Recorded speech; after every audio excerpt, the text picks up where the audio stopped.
नमस्कार भाइयों, कैसे हैं? सब बढ़िया है। चलिए शुरू करते हैं फिर से एक बेहतरीन सी क्लास की। और हम चैप्टर 4 के हिंदी साहित्य के गद्यखंड का चैप्टर 4 नाखून क्यों बढ़ते हैं उसका करते हैं बहुत ही बेहतरीन तरीके से रिवीजन। बने रहिए हमारे साथ सिर्फ 10 मिनट में हम इस चैप्टर को पूरा बढ़िया से निपटा देंगे, ठीक है। और बढ़िया लगे तो सब्सक्राइब जरूर कर लीजिएगा इस प्रकार के और भी कंटेंट के लिए। आप लोग एग्जाम आने वाला है और एग्जाम के समय में इस प्रकार की वीडियोस आपके लिए बहुत ही इंपॉर्टेंट होगी। चलिए बिना समय गंवाए शुरू करते हैं अपनी बेहतरीन सी क्लास को। यहाँ है आपके चैप्टर का नाम क्या है? नाखून क्यों बढ़ते हैं। नाखून क्यों बढ़ते हैं किनके द्वारा लिखा गया है? तो हजारी प्रसाद द्विवेदी के द्वारा लिखा गया है। और ये क्या है? ललित भाषण है, सॉरी ललित निबंध है। ये क्या है? ललित निबंध है, जिन्हें किसके द्वारा कंपोज किया गया है?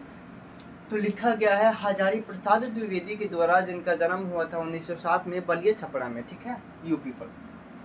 यूपी उत्तर प्रदेश में इनका जन्म हुआ था 1907 में। और इनकी प्रमुख रचनाओं की बात कर ली जाए तो अनाम दास का पोथा, सुर साहित्य, कबीर, उनके बाद है पृथ्वीराज रासो, नाथ सिद्धों की बाणियाँ, बाणभट्ट, अशोक के फूल। इनकी ये महत्वपूर्ण रचनाएं हैं जो बार बार एग्जाम में पूछे जाते हैं और आपको सिर्फ इतना ही याद रखने हैं, समझे? सिर्फ इतना ही याद रखने हैं, ये बहुत ही महत्वपूर्ण है।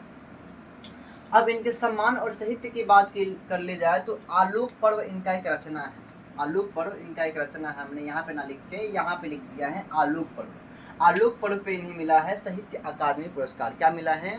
साहित्य अकादमी पुरस्कार। कौन सी लेखन पे लिखा मिला है इनको? तो आलोक पर्व पे मिला है। ये भी पूछा जा सकता है कि कवि द्विवेदी प्रसाद जी को साहित्य अकादमी पुरस्कार कौन से लेख पे मिला हुआ है? तो आलोक पर्व पे मिला हुआ। पद्म भूषण इनकी बात कर ली जाए तो एक और इन्हें सम्मान मिला हुआ है, पद्म भूषण, किनके द्वारा? भारत सरकार, गवर्नमेंट ऑफ इंडिया के द्वारा इन्हें दिया गया था। और एक और इन्हें एक विश्वविद्यालय के द्वारा, लखनऊ विश्वविद्यालय द्वारा इन्हें क्या मिला हुआ है? डी लिट की उपाधि दी गई है। किसकी उपाधि? डी लिट की उपाधि दी गई है। अब एक पत्रिका का संपादन भी करते थे ये, एक पत्रिका का संपादन भी करते थे। और उस पत्रिका का नाम आपको पता है क्या है? उस पत्रिका का नाम है विश्व भारती। क्या है? इस पत्रिका का नाम है विश्व भारती।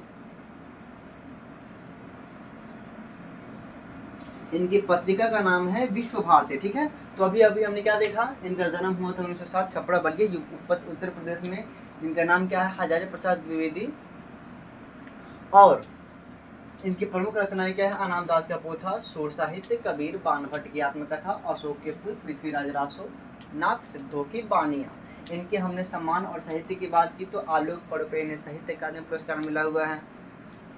इन्हें सरकार, भारत सरकार के द्वारा पद्म भूषण भी मिला हुआ है। और लखनऊ विश्वविद्यालय के द्वारा डी लिट की उपाधि भी इन्हें दी गई है।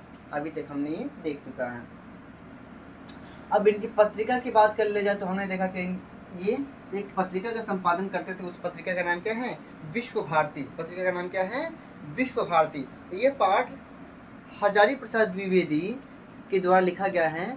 और ये किससे लिया गया है? ये एक ललित निबंध तो है ही है, लेकिन ये किसी से लिया गया है, ठीक है। कहाँ से लिया गया है? उन्हीं के द्वारा लिखे गए ग्रंथावली, हजारी प्रसाद द्विवेदी ग्रंथावली के नाम से लिया गया, ठीक है।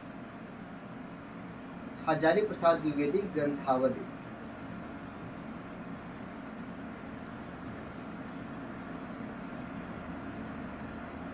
द्विवेदी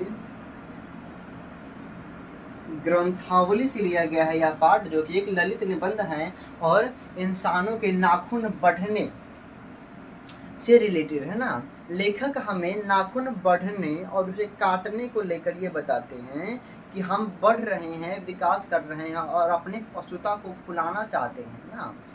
नाखून क्या है? लेखक बताते हैं नाखून हमारे पशुता का प्रतीक है, हमारे पशुता के अवशेष हैं। हम पहले जंगलों में रहते थे, वनमानुष के जैसे थे और हम जानवरों का शिकार किया करते थे। क्या किया करते थे? जानवरों का शिकार किया करते थे। हम बहुत ही हिंसक थे, अपने नाखूनों से जानवरों को फाड़ के खा जाते थे ना। पहले नाखून, उसके बाद दांत। लेकिन जैसे जैसे हम सभ्य होते गए, क्या हुआ? हम नाखूनों का उपयोग कम करते गए, पत्थरों का यूज करने लग गए। अपने इन अस्त्रों को छोड़ के हम पत्थरों का यूज करने लग गए। पत्थरों से हड्डियों का यूज किया हमने हड्डियों को पिजा पिजा के उससे अलग अलग औजार बनाया। तो धीरे धीरे जैसे हम विकसित होते गए, क्या होता गया? हमारा अस्त्र शस्त्र बदलता गया, हम अपने आप को ज़्यादा सामाजिक बताने लग गए। पर क्या हम ज़्यादा सामाजिक हो पाए? नहीं। पहले हम सिर्फ नाखूनों से मारते थे और अब हम मारने के लिए अलग अलग औजार की खोज करने लग गए ना। तो लेखक हमें यही बताते हैं कि हम अपने पशुता के प्रतीक को हटाना चाहते हैं, भुला रहे हैं, लेकिन आखिर हम बढ़ किस तरफ रहे हैं? हम बढ़ रहे हैं किस तरफ? विनाश की ओर ही बढ़ रहे हैं ना। हम अलग अलग बम बना रहे हैं, एटम बम, न्यूक्लियर बम बनाने से क्या होगा? विनाश ही होगा।